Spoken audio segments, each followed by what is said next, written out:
C'est la rentrée avec Voyage Antillais. Profitez de nos promos exclusives à 521 € vers la Guadeloupe et la Martinique. Oui, vous avez bien entendu, 521 € pour partir au mois d'octobre ou novembre vers la Guadeloupe et la Martinique. Et en plus, vous bénéficiez de 46 kg en soute et de toutes les facilités de paiement pour seulement 521 €. Nombre de places limitées, alors n'attendez plus et rendez-vous dans nos agences de Paris et de Saint-Denis ou sur notre site internet voyageantillais.com. 521 €, les vacances qui continuent avec Voyage Antillais. Voyage Antillais, le lac qui fait voyager. Martinique Actualité. Chanteur vedette de la Perfecta, Polo Albin a donc tiré sa révérence. Une des plus grandes voix de la chanson martiniquaise s'en est allée ce 19 novembre. Polo Albin a aussi écrit sa propre carrière en leader à la fin des années 80. Auteur, compositeur, il a aussi composé pour de nombreux chanteurs ou chanteuses et suscité des vocations, une vie musicale bien remplie dont les succès passeront à la postérité. Ceci est signé Tropicatrium, scène nationale, qui salue le parcours de cet artiste talentueux et exprime ses sincères condoléances à sa famille et à ses proches. Dans le cadre des préfigurations du Centre culturel de rencontre du Saint-Esprit, 2 coopérants culturels sont envoyés au Bénin par la ville. Ils rejoindront le Centre culturel international de Ouidah. Ils ont quitté la Martinique hier, mercredi 20 novembre. Il s'agit de Laurie Granville, une jeune femme, et d'Olivier Césaire. Le SE-UNSA appelle tous les personnels de l'éducation nationale à une grève le 5 décembre prochain pour exiger que le ministre de la fonction publique renonce aux 3 jours de carence lors des congés de maladie, à la diminution de l'indemnisation des jours d'arrêt maladie et au non-versement. L'Office de la culture du Lamentin propose le concert des 10 ans des voix lyriques de la Sainte-Cécile, spéciale Voix d'Afrique, demain, vendredi 22 novembre, à l'église Saint-Laurent du Lamentin, à 19 h. Seront mis à l'honneur des artistes caribéens et d'autres venus de plus loin. Cette manifestation est gratuite. La maison France Service du Lorrain et la CGSS organisent un atelier gratuit intitulé Mes droits et Amélie, vendredi prochain, le 29 novembre, de 8h30 à midi, à la Maison de la Culture. Une session d'échange avec les professionnels de la CGSS permettra de répondre à toutes les questions. La complémentaire santé et solidarité ex-CMU y-ai-je droit? Pourquoi le délai est-il si long? Le changement de vie, marié ou divorcé, veuf ou veuf, perte d'emploi, le transfert sanitaire vers la France hexagonale pour des soins, le décès d'un proche, quelle démarche, quel capital décès, autant de thèmes seront abordés. La mairie de Ducos met gratuitement du compost à la disposition des particuliers. Ce sera demain, vendredi 22 novembre, à midi, sur la place des Fêtes. Le personnel qui s'en occupe au sein de la mairie de Fort-de-France étant en grève depuis maintenant une quinzaine de jours, 40% des feux de signalisation de la ville ne fonctionnent pas.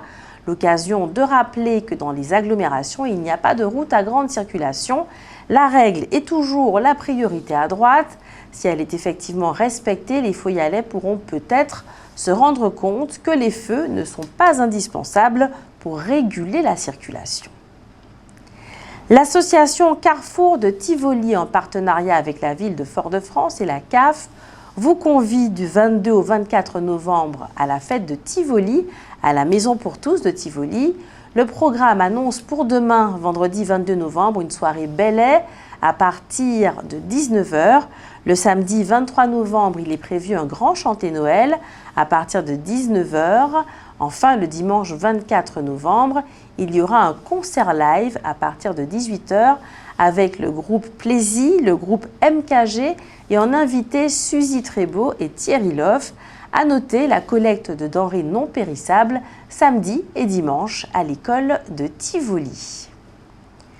Le MEDEF Martinique organise en partenariat avec l'Académie de Martinique la 20e édition de la semaine École-Entreprise depuis ce lundi 18 novembre jusqu'au vendredi 22 novembre, donc demain. Cette édition anniversaire est placée sous le thème Coopération école-entreprise, l'innovation en action. Une occasion de renforcer les liens entre le monde de l'éducation et celui de l'entreprise en Martinique. Un point fort de l'événement a été l'inauguration, ce lundi 18 novembre, du village École-Entreprise, un espace dynamique composé de stands, d'ateliers interactifs et de rencontres entre jeunes et professionnels de secteurs clés. L'objectif est d'encourager l'esprit d'entrepreneuriat chez les jeunes afin de les inciter à contribuer activement au développement économique, social et humain de leur territoire, mais aussi de les préparer à leur future insertion professionnelle en leur fournissant des outils et des connaissances adaptées. Durant cette semaine école-entreprise, l'opportunité est donnée aux élèves de découvrir le fonctionnement des entreprises à travers des visites et des débats en milieu scolaire afin qu'ils aient une vision concrète de l'entreprise. Il s'agit aussi de trouver des réponses aux défis actuels des métiers en tension tout en faisant naître des vocations.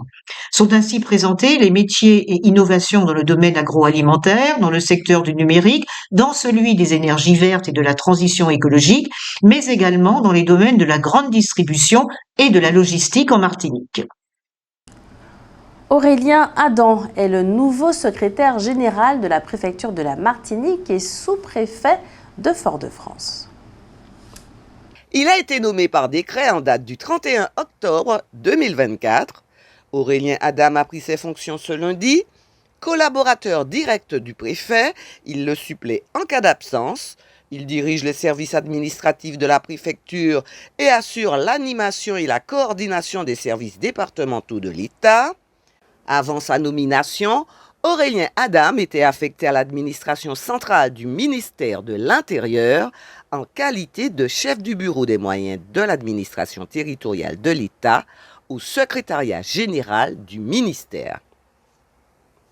Ce n'est donc finalement pas l'équipe de Pau que va rencontrer le RC Saint-Joseph, mais une équipe de division inférieure, La Roche-sur-Yon, qui évolue en National 3. Pau était en National 2. Le match aura lieu le 30 novembre prochain dans un stade situé à environ 5 heures de route de Paris.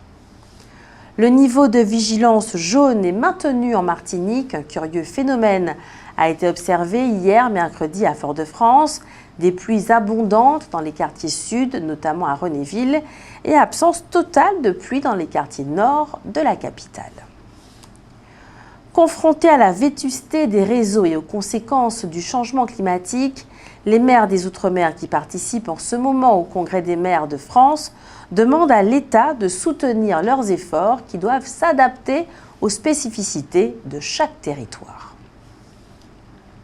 Mais le ton est particulièrement alarmiste compte tenu du réchauffement climatique qui nécessite des investissements conséquents. En Guyane, par exemple, touchée par une forte sécheresse, l'État a déclenché le plan Orsec à la demande des élus.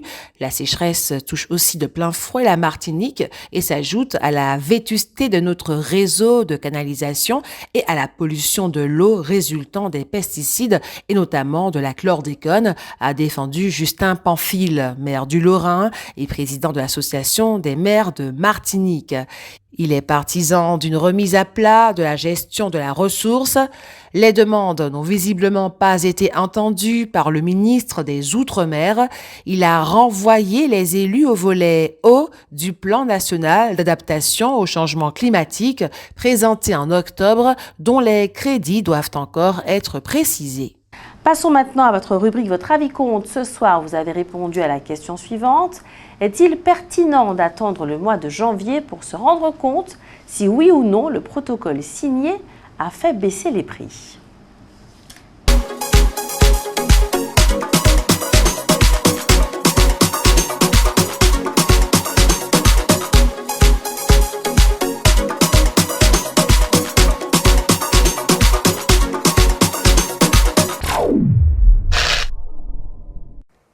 Est-il pertinent d'attendre simplement le mois de janvier pour se rendre compte si oui ou non le protocole signé a fait baisser les prix?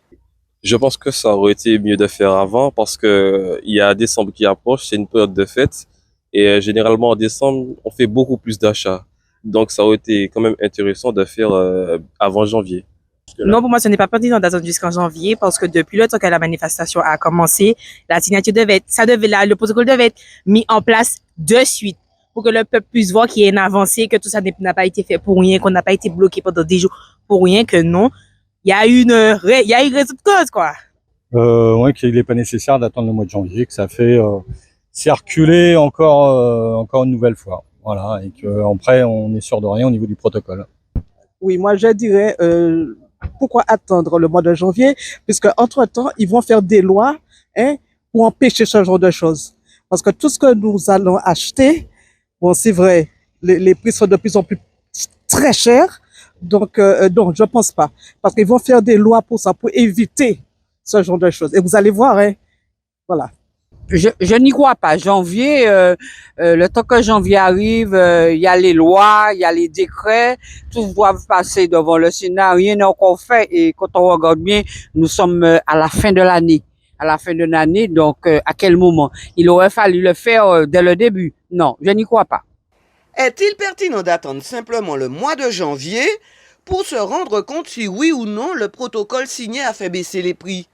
Bonjour, ça ne l'est pas du tout, mais le problème qu'il y a, en analysant les choses, ils feront toujours une balance, donc on va avoir les prix égaux, même s'il y a hausse ou à baisse, ils vont nous mettre ça sur toute la ligne, on ne va rien gagner du tout. Au plaisir et bonne fête. Donc, je trouve que c'est pertinent, parce que comme ça a été fait un petit peu en précipitation, le temps de bien réfléchir, mettre les choses en place, pour ne pas après dire que voilà, c'était pas ça, c'est pas comme si c'est pas, voilà. Donc moi je pense que c'est pertinent, tout simplement. Alors non, mais pour les fêtes de Noël, on va payer des choses aussi chères. Mais c'est pas. Tu l'aurais fait avant. Mais oui, avant, et puis pour qu'on puisse passer les fêtes de Noël à bon prix. Bon monsieur. C'est pertinent d'attendre Enfin, c'est un petit peu normal dans la mesure où certaines décisions sont prises au niveau de l'Assemblée nationale, au niveau du gouvernement. Donc là, on est obligé d'attendre. Oui, je dirais pas que c'est pertinent, mais le problème, c'est que je pense qu'il faut qu'ils attendent quand même avant de pouvoir mettre les prix, pour afficher les prix, parce que bon, ça peut pas se faire du jour au lendemain. Mais c'est vrai qu'on peut le faire un peu plus tôt pour que les gens puissent bénéficier des fêtes de fin d'année, par exemple, pour la Noël et puis pour les fêtes de fin d'année. Eh ben moi, je vis au jour le jour. Quand je peux acheter, j'achète. Quand je peux pas, je m'en passe. Outremernews.fr, le site de l'actualité Outre-mer, 24 heures sur 24 et 7 jours sur 7. Retrouvez la chaîne Outremer News sur YouTube.